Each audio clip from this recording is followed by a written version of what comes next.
My name is David Kwong. I am both a magician and a New York Times crossword puzzle constructor. That basically means I've taken the world's two nerdiest hobbies and put them right into one career. And it's a real honor for me to share my art with all of you, some of the most creative and innovative people on the planet. What I'd like to speak to you about today is the notion of cross-pollination. Basically the idea of taking different disciplines and finding the common strains within to synthesize something new and creative. And in my life, I've had three very different passions, magic, puzzles, and movies. And somehow, surprisingly, they've all come together recently. So I'm excited to share those with you today. So do we have any Scrabble players in the house? Scrabble players? Words with Friends players? Yes? Bananagrams? Scramble? I love Scramble. I play it like half an hour a day. I'd like to teach you a little bit about Scrabble, and it involves bingoing. I'm going to try something with the Scrabble tiles here, and I would like this young man here to please grab a handful of tiles out of the bag. Yes? Very good. And would you grab a handful of tiles out of the bag? You do it? Yes, you may do it. Your name is Ethan. No, you have a name tag on. Ethan, drop them in the cup for me. Ethan, drop those tiles in the cup. Very good. If you would drop your tiles in the cup, sir. Very good. And would you grab some tiles? Now I'm taking a selection from you. There are 100 tiles in the bag. There are 9 A's and 1 Z. And would you grab? Oh, thank you so much. That was an O. Okay. Now you'll notice I'm not using the whole bag. Let's turn the projector on if you don't mind. Because if I were to use the whole bag, then I would be able to memorize exactly what to do here. But I'm using a selection of tiles from all of you. And I will bring this around so you can actually read what I'm doing. Turn this on. And my goal here is to bingo using the tiles you've given me. And I will make it a little more difficult. Actually, let me first tell you about bingoing. Here's how we bingo at a competitive level in Scrabble. You take something like the tisane list. That's T-I-S-A-N-E, tisane. It's a type of herbal tea. That's a 6-letter strain, and it consists of very easy letters to anagram. So if you were to get the Z or the Q or the X, you don't want to hold on to them. You want to get rid of them right away and end up with S's and T's and R's and A's and very easy letters with which to anagram. This 6-letter strain you can add a 7th letter to, and you can bingo for the tisane list. Now it works for every letter except Q, Y, or J. It doesn't work for those, but it works for the other 23. So, sir, would you give me a letter? I'll demonstrate the tisane list. So H plus T-I-S-A-N-E, you can spell a shetane, which is a bingo. And would you give me a letter? R plus T-I-S-A-N-E, you actually also create the satire list. So there are a plethora of bingos like retains and retinas, stainer and restain. And last, one final letter. L, you can spell elastin, which I think is a type of protein. You actually don't have to know what they mean in Scrabble. You just have to know their words. And you can keep me honest with this dictionary from 1996, which was my best friend in high school, maybe my only friend in high school. So my goal here is to bingo using these tiles. And to make it a little more difficult, I will go for 8-letter bingos. And I will try to interlock the rest of the tiles at the same time.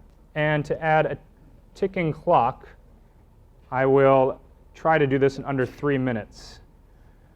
Here we go. Now, can we see the timer? Here we go. 3 minutes to make 3. That's a blank.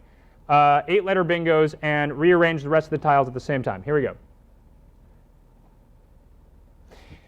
OK, so you have given me CWM, which is a great vowelless word. Coombe, which is a cirque. It's a lake. It's a Celtic word, I believe. Let's do. Well, you gave me the K, which is good. So let's do walk. And sidewalk is my first 8-letter bingo. Sidewalk. If you get lots of vowels, you have to dump them. This is an anoa. The anoa is a Southeast Asian water buffalo. I'll place that there. Ka is the Egyptian soul. But I need to use that K again, so we'll stick that there and do via. And let's, do I have another S? Good. This will turn into, if I have the letters, skydive. Take this V back. We lost the timer. Skydived.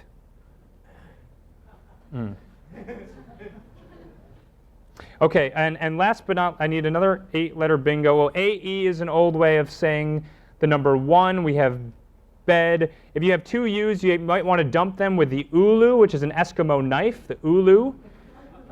Those are legit 2. You have to know your 2-letter words. There are 100 of them. Okay, row. And I need one more, so let's take this B and this L and do bull here. With this W, we can spell bullwhip. A bullwhip is an 8-letter bingo. So let's see if I can get through the rest of these and under the time. We have nay, up. Okay, 50 seconds to get through these. Ram, let's do row again. How am I doing on time? Okay. Fa, okay.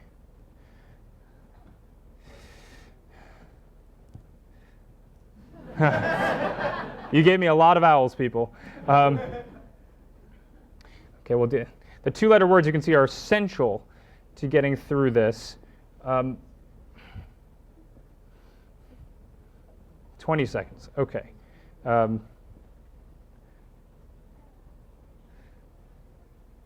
This is killing me. Dear. Ironworks here. There we go. I really just didn't use a couple of letters, a C and an E, but I did accomplish what I set out to do: bullwhip, sidewalk, and skydived. And it's good that I didn't use a couple of letters, a C and an E, because I'm going to tell you a little bit about Scrabble scoring. Who can tell me what happens when you don't use a couple of letters in Scrabble? You lose the points and your opponent gets them. But actually now with inflation in this scoring system, you actually just get double what your opponent was left over with. And I'm going to draw your attention over here to this board. And so it was what was it? A C and an E, right? A C and an E, which is a net of 8 points. But I did make 3 8-letter bingos. Sky dived, bullwhip,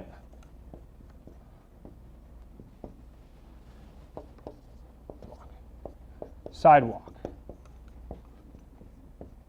Now, I'll put in the unique values for the letters, and these never change. For those of you unfamiliar with Scrabble, the S is always 1, the K is always 5.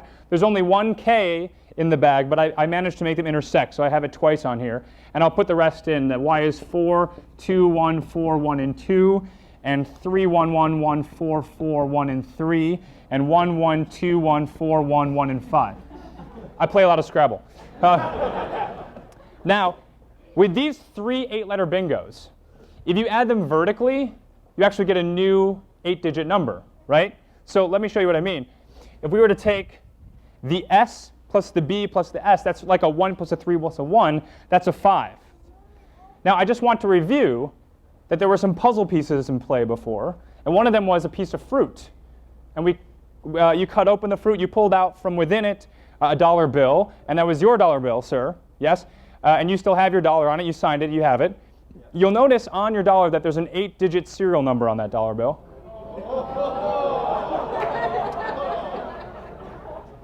Would you take a look? Is the first number to the far left, is it a 5? Yes. It is. What's just to the right of that? Holy cow. Holy? What's just to the right of that? Is it a 7? 5 plus 1 plus 1 is 7? What's just to the right of that? Because 4 plus 1 plus 2 is 7, just to the right of that. 2 plus 1 plus 1 is 4, just to the right of that. 1 plus 4 plus 4 is 9, just to the right of that. We should have another 9. 4 plus 4 plus 1 is 9. And what do we have just to the right of that? Here's what's interesting. We have D plus P plus K. That is a 0. Carry the 1, mind you. Carry the 1 to get a 4. And that should match your dollar bill. I think it does. Thank you.